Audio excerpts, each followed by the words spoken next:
You're listening to Breaking Tables, episode 14, the Arizona 69ers. Let's get it started.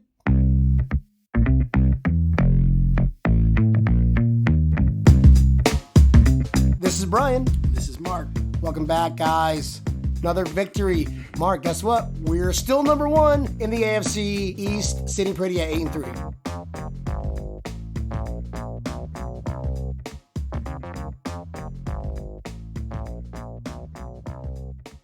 That was a good game. Listen, what anybody says, it was a good game. It wasn't flashy like it. It was comical. It was a funny game. You know, I was on the show with the Buffalo Fanatics crew there in the morning, and I was just like, Josh Allen's going to get 4,000 fucking yards. If they don't know how your predictions go, then yeah. I mean, you don't get Brian. Yeah, he's always gonna shoot for the stars. Yeah, why not? You shoot for the stars, you land on the moon. You shoot for the moon, you land on the roof. You shoot for the moon or the roof, you land on your ass. On your face, right? Yeah. Or your ass. Yeah, so Josh Allen, 157 yards, 1 rushing touchdown, 1 passing touchdown, 1 interception, 1 fumble. You know, with the way the running game was going this game, is it really necessary for Josh Allen to, do a lot, to ask a lot of him? I mean, yeah, he was making some stupid plays, but you could tell that he is the heart of that offense. It's not necessary, but it's a lot more fun to watch, I'll tell you that. It is a hell of fun when Josh is going and he's just, zipping it down and getting all those yards that I was hoping he would get. But the Chargers, they're not a pushover team. They're actually a solid team. They're a really solid team. Yeah, it says a lot, though, about coaching and the resilience of our team and us not to need Josh to do that and to still be able to come away with a victory. And especially when Josh went down like that, bro. Oh my fucking God. What are you talking about? What was going through your mind when you saw his ankle? Like, I was looking at it really closely and I'm is that supposed to do it like that? I was watching closely and I didn't see any snaps. So, when he finally did get up, I was like, okay, he's walking. It's not broken. You kind of know. Yeah, but he's that type of guy where if it was broken, he's like, give me some duct tape and, zip ties. Zip ties, duct tape, and shoot me up. Just don't puncture my lung. That's it. And so the receivers, not too much yards to go around, but we were hoping for Gabe Davis to have a kind of like a breakout game. He had a pretty good game. It wasn't quite Tyreek Hill numbers, but 3 catches, 79 yards, and a touchdown, filling in for John Brown. Not bad for the rookie. Yeah, he did what we were kind of hoping he would be because, Diggs was quiet. Yeah, he was quiet in the first half. Diggs was... In the second half, he was getting some catches for 5 yards, 4 yards, 6 yards. Nothing crazy. Like he's averaging like 16 yards a catch, somewhere around that range. Well, that one where he was the pass interference call when Josh launched it, but... That was a huge play. That's not going to show up on the stat sheet. So, but it did set up for the 7 points to Cole Beasley to Gabe Davis. Yeah, and what did they get? What did they get from that penalty? Wasn't it to Dawson Knox? Knox was the first one? Yeah, Knox was the first one. Knox was the first one. You're right. It was yes, it was Knox. And that was when he was saving his career basically in Buffalo. He's like, damn, if I miss one more fucking ball, I'm gonna be gone. Wide open in the end zone too. Oh, I mean, it was kind of a tough throw. It was, but he hit him in the hands. He did catch it. You get paid a lot of money to make those catches. I mean, it was being wide open. You have no, who would have dropped it? Charles Clay. Yeah, getting your feet down in the end zone. Charles Clay would have dropped it. He did that when they lost the game against the Dolphins a couple years back. Remember that? Yeah, I do remember that one. That one was crazy. That was one of Josh's biggest games of his career at that point. But he got his feet down. It looked pretty like he needed to be like a little ballerina, and he did it. So I'm proud of him. And we can reset the counter on Dawson Knox. You got one more game, bud. You have one more. It's like you gotta, every good play gives you another game to like. All right, should we, invest in you? Should are you gonna grow? Are you gonna be any better than what you're doing right now? Yeah. So we'll reset the counter on that and move on to the next guy. I'm just happy that the running game they were able to do what they had to do. I mean, Singletary, 11 for 82 yards. That's 7.5 average.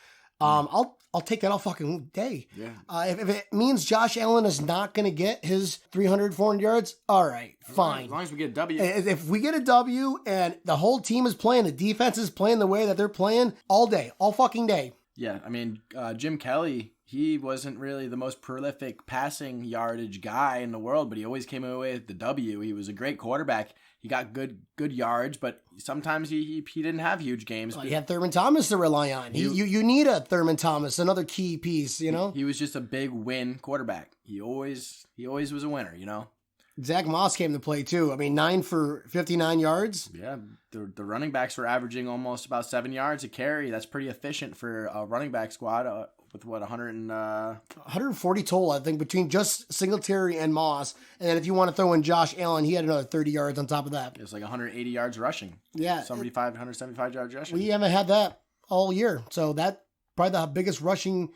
I got to check, what's that one game where Singletary had about like 50, 60 yards or something like that. And Moss had 50 yards with 2 touchdowns. But other than that, we did pretty good. We did really good on that running side of things. Kind of scares me, though, is that offensive line. I mean, Bosa was just fucking tearing us up, man. Who the fuck is this kid? It's the reason why he was number 1. He's from South Florida, too. All the Bosa brothers were down here. And I think they played for St. Thomas Aquinas. Yeah, you don't run into guys like that very often. So you got your Darnolds, your, or what is it? Aaron Darnold, right? Yeah, Aaron Donald. And Joey Bosa, you know, big guys like that. Chase Winovich. Clowney. Or Chase or what that, I don't know. Chase Young. That's the guy I was thinking of. Why Winovich? That's the Patriots guy. Yeah, I mean, there's just, they don't come around too often. So as long as we can fix some of these mistakes and strengthen the line, you just can't, Bosa was everywhere. You can't let that happen. He was breaking free. He was beating winners or no, Darrell Williams. He was on Darrell. He was laying up on that right side and was just shucking him off like it was nothing. Mark, it was, you know, it's like get out of my way, you punk. Ruh-roh. So there were a lot to be happy about, and there were a lot to not be happy about. One thing we can't control, which we do got to talk about. What's up with these fucking penalties, bro? What is like where the refs getting a phone call in the middle of the field going, Hey, Mark, our fantasy is losing right now. We can't let them get that touchdown, or we gotta Chargers defense. I know we gotta do something here, guys. Let's start throwing some fucking bullshit penalties. Specifically, Josh Allen with his beautiful, phenomenal spin with the football. I think that was impressive. I couldn't do that. Yeah, I mean, it wasn't even like that much of a showboating move. I mean, only because he looked at him for half a second. I mean, I'm even more upset with Zach Moss's. He wasn't even looking. No, yeah, he was just kind of like... He just tossed the ball behind him. Yeah, just throwing the ball away and it wasn't doing nothing to celebrate. He wasn't talking to anybody. He was hyped up. He got a first down, tossed the ball behind him, and it just... I don't know, maybe did it hit somebody? Did it go... No, I don't know, man. They didn't show the replays, though, so it's like, well, all right, what the fuck could it have been? And then they showed it where it's just kind of like blatantly just putting the ball to the side. And then Tyreek Hill does a backflip into the end zone before he even scores. Saying peace running down the field, saying peace, as in bye, taunting guys, then a backflip. But no, it's okay for that to happen. Yeah, it doesn't make any sense. Not consistent. Well, guess what, referees? Helen Keller, school, blind and deaf. You got to go back and learn to fucking properly call plays, huh? Me and you were sitting there watching the game, and they lined up for that in the fourth quarter for that 4th and 27 Hail Mary, and I'm like, hey, Brian. Yeah, what are the chances? What are the chances this happens again? I said, you think they practiced this a lot? The Hail Mary defense this week in the bye week? You're like, yeah, of course. That's the first thing they did day one. It's all right, guys. Today's lesson is we're gonna learn to swat down a Hail Mary, so that never happens again. So what happened? Same exact fucking thing, dude. It was fourth. That was the 4th and 27 at the end of the game. 4th and 27. That was 4th and 27 at the end of the game, down to the 2-yard line. He just fucking zips it up there and he comes down with it. It actually bounces off one of the guys' hands. Yeah, but we had like 2 guys there. It was Poyer, off of Poyer's hands, and then he just grabbed it from him. And we're looking at it like, what? Wow. And it was just, at that point, I was like, well, we're up 10. I'm like, this is just funny, man. I'm like, at least we're not, like, if we were a 7-point game, I'd be sitting there like, wow. Or, even a 3-point game where that puts them up. And if they score, and it's like... Oh, that's the only reason I was able to stay calm during that moment was because after everything that happened before that, it was just I was dying laughing watching this game with the series of events that was going on. Yeah, so if you guys were not watching this game, it was just kind of for lack of a better word, a shit show on the fourth quarter. Both sloppy. It was like backyard football. Yeah, and I think it all started with Singletary. Singletary was just ripping him, letting him rip. He was taking some good numbers. Out of his 82 yards, I think the majority came from this drive where he got that fumble. And that set them up for that 4th and 1 where we're like, all right, they're going to go for a field goal. They're like, no, they're going for it. So like, why the fuck would you go for it? You know, there's still plenty of time left. You're already down 2 timeouts. Yep. And we stopped them. So I was like, oh, okay, with the ball back. No, was that the one where they got 3 points from? Yeah, they got they went for it and we stopped them. They didn't go for it. So 4th and 1, then we stopped them. Then Singletary fumbled. Yep, they got 3 points from that. So that's unnecessary 3 points right there. It would have been 14-27. And then we got the ball and fumbled it. Josh Allen picked it up, fumbled the ball, and then they punted it. We stopped them. Then we get the ball back. Josh Allen throws an interception. I'm laughing at that point. I'm like, wow, this is just funny. Yeah, 3 turnovers in 8 plays, Mark. And 3 plays later, then Trey White comes away with the pick. I'm like, yep, that makes sense right now. We're just playing in between the freaking 40-yard, 50-yard line right here, or the 30s, back and forth. That's what good teams need to do, Mark. That's what good teams need to do is you are going to be playing, going to have mistakes. Yeah. And if you can capitalize on those mistakes, all right, good. If you can stay strong and have your team, I mean, the defense bailed us out. Honestly, the defense bailed us out. It looked more along the lines of last year's defense than what they were doing the first half of this season.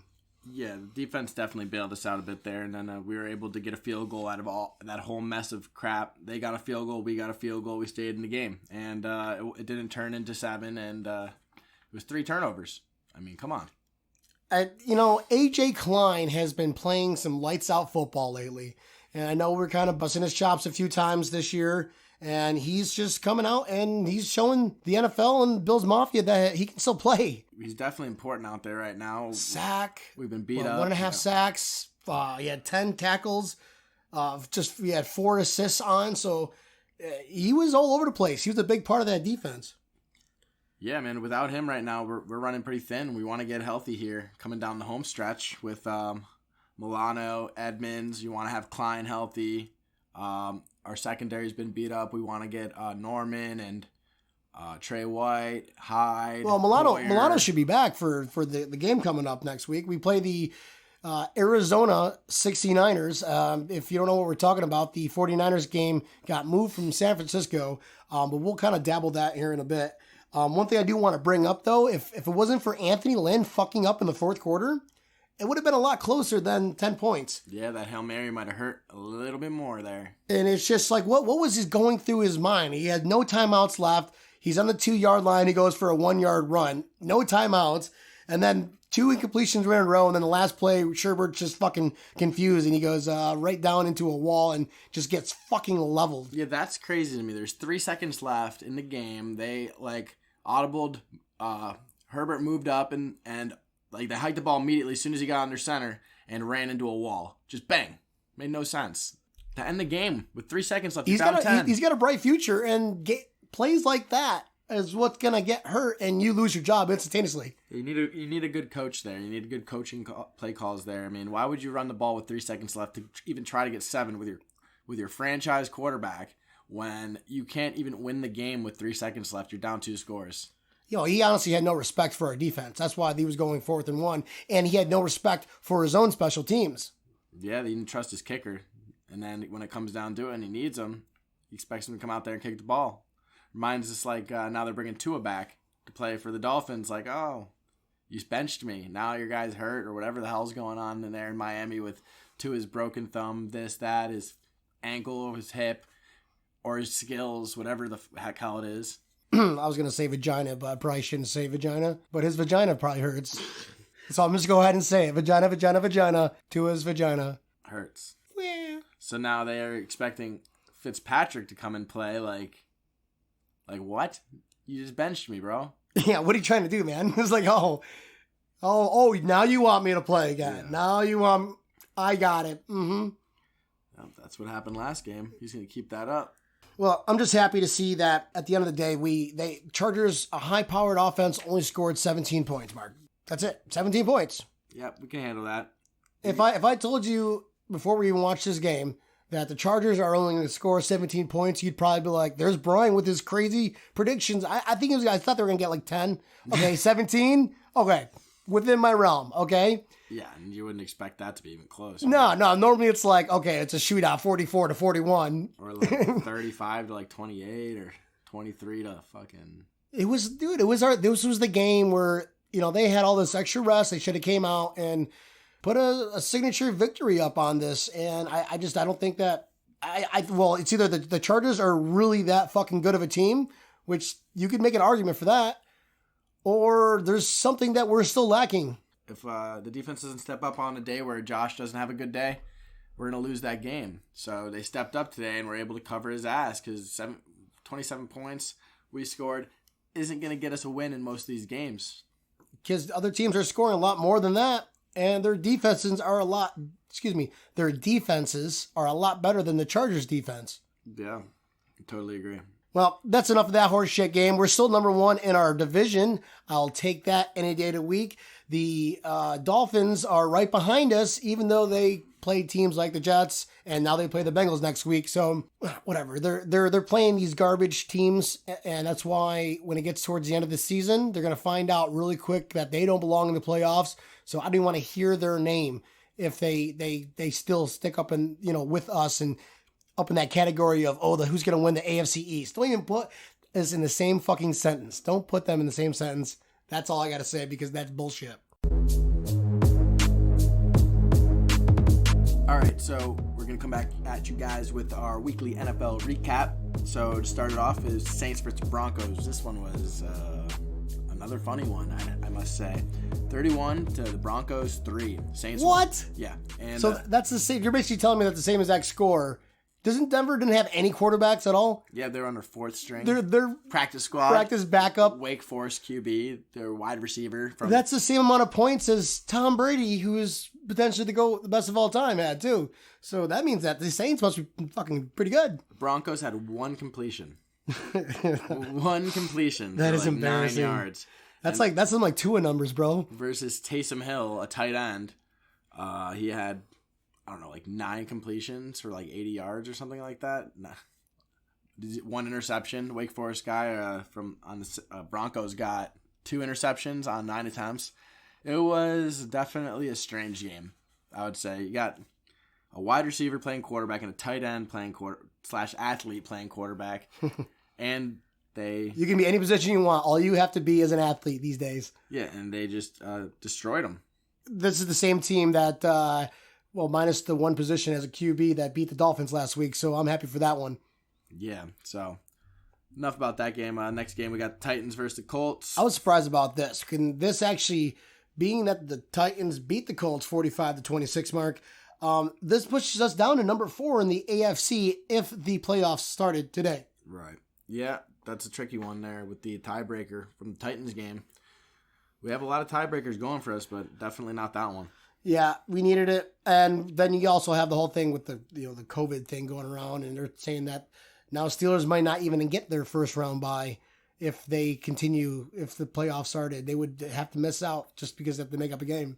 Really? Wouldn't that be some shit? I'd be so pissed off. They're talking about expanding the playoffs with people missing games and stuff, like adding more teams. I don't know. I just want to get through the regular season and move on to the playoffs, but I want a full regular season. But here's a fun little fact. The Patriots did beat the Cardinals 2-2. Yeah. What was the score of that one? The score of that game was 20-17.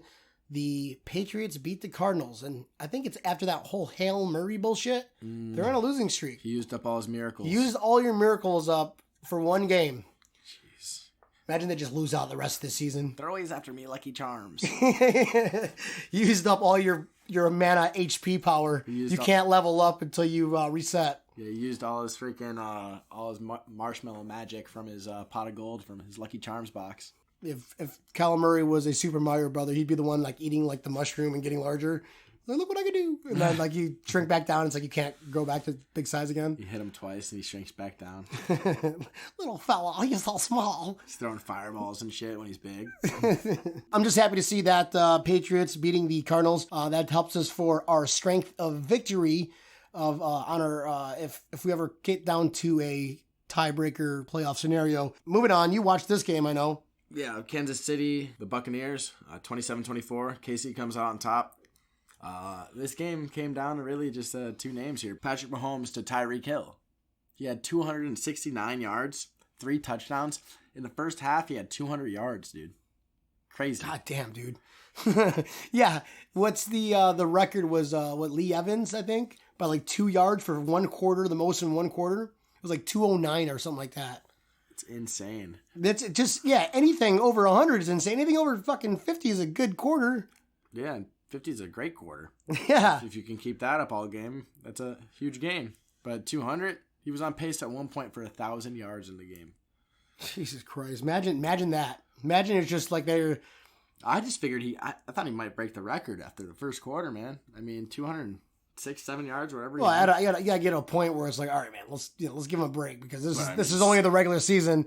I mean, if I'm having that kind of game, I'm going to want you to keep feeding me the ball. I don't care. I mean, I'm going to go for 300-400 yards if it's possible. How often do you get that in the first quarter where you're looking at it like, wow, I just had 2 games worth of production, 3 games worth of production in 1 quarter?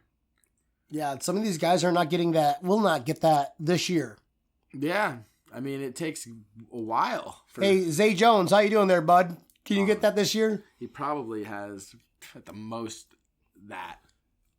I don't even want to look it up because I'd feel so bad for Zay Jones if he didn't have that at least. Yeah, we'll leave you alone. If you don't have 3 touchdowns and 269 yards, you should find another sport.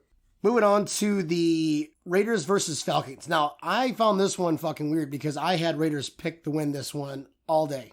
I think I had 1 on my suicide squad and 3 of my picks. I had the Raiders. That's a safe pick. I mean, the Falcons. The Raiders have been playing hot. They played good against the Kansas City Chiefs. They beat the Kansas City Chiefs.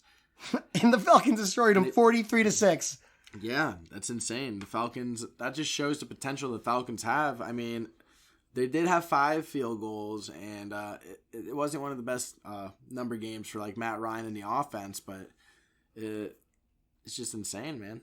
I mean, you're used to seeing that 3 years ago. That'd be a normal score for the Falcons to get in a game. Yeah, it's like, okay, that makes sense. Matt Ryan and Julio are just destroying kids. Okay, what's normal? My fantasy are going to get 60 between the both of them, but no, not this age. Not after they started losing Super Bowls fashionably or losing games fashionably. They've been cursed ever since that Super Bowl, for sure.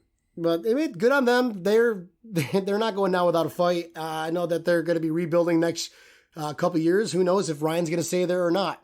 I'd be surprised if Ryan spends too much more time on the Falcons.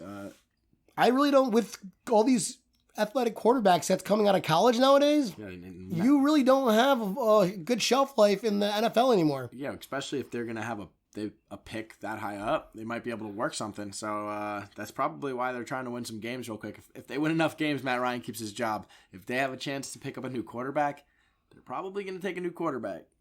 I don't know, man. That's they're tinkering on that line. Is like, do you want to keep investing in Matt Ryan, or hey, let's just tank for one of these quarterbacks that's coming out? I mean, he's just like not that athletic at all. I mean, as he gets older, he gets even less athletic to where he was able to make it work before. Now he's just like lunch meat to these linemen. Like they're like 40-year-old lunch meat. Yeah, he's just ready to. Their mouth waters when they're watching him. Like he's like a dog at the line. And then they hike the ball and they. Hey there, little puppy. Oh. He doesn't escape. He does not escape. He's not mobile like that. They just get him. They just get him. He just falls. He's like, all right, I'm falling. Yeah, that's it. He goes, ready, set, I fall. He's like Phillip Rivers, man. Same type. Like, you're not going to see him try to take a hit or try to escape because he can't handle it.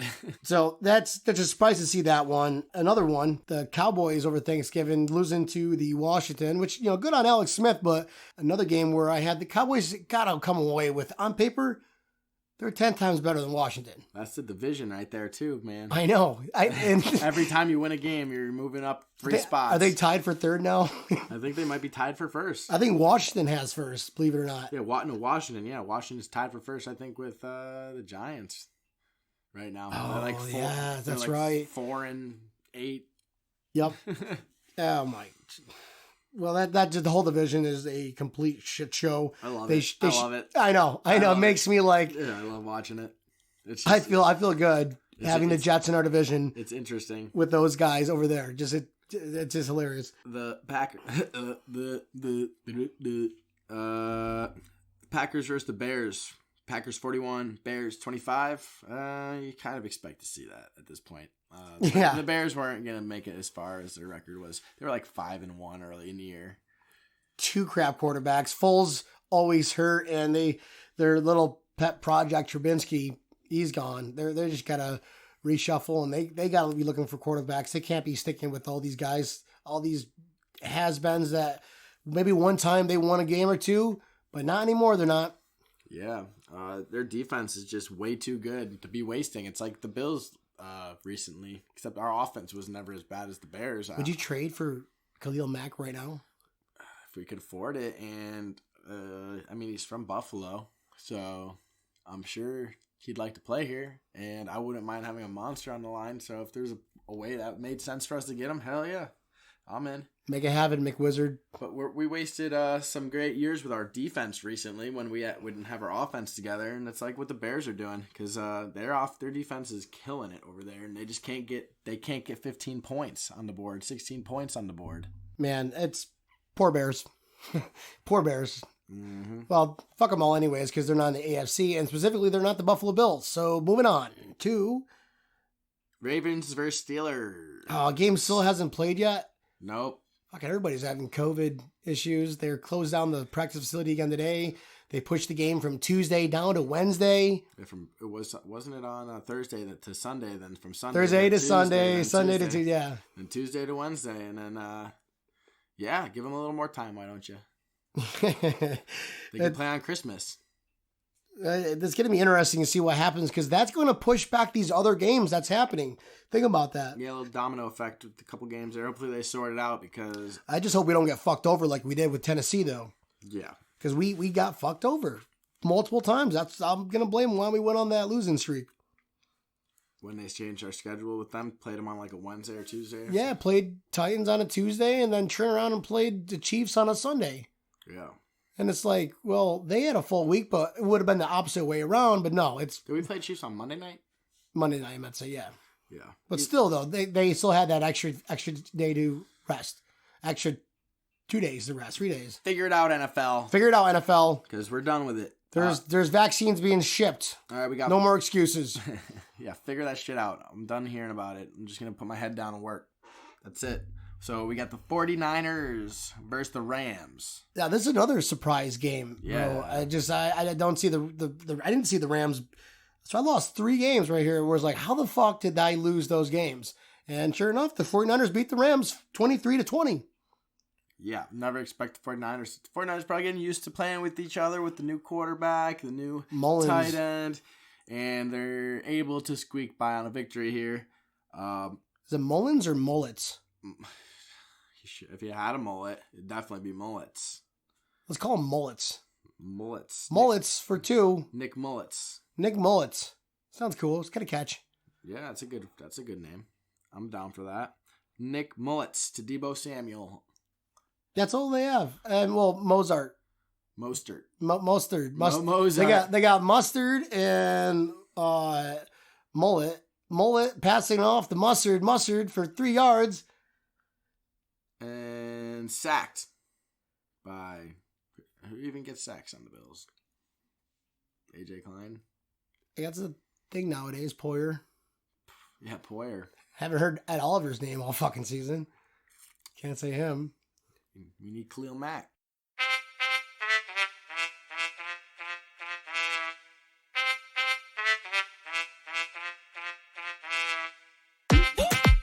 Hey Mafia, if you guys are still listening, thank you so much. We're going to cut this episode a little short today just because we will be doing a live segment on Thursday. So I hope you can tune in. We're going to get deep dive into this game coming up, the 49ers, aka the Arizona 69ers. So let's go ahead and cut it tonight. I lost some audio. We had some issues with our audio, so Mark can't say bye. So I'll say bye on the behalf of both of us. Thanks for listening. Please like, subscribe, and tell a friend because we are pretty funny. So we'll see you guys on Thursday. We can interact live. You can ask us any questions you want, and we'll probably have a guest or 2 on. So thank you guys. Thank you, Mafia. Love you. Bye-bye. Go Bills.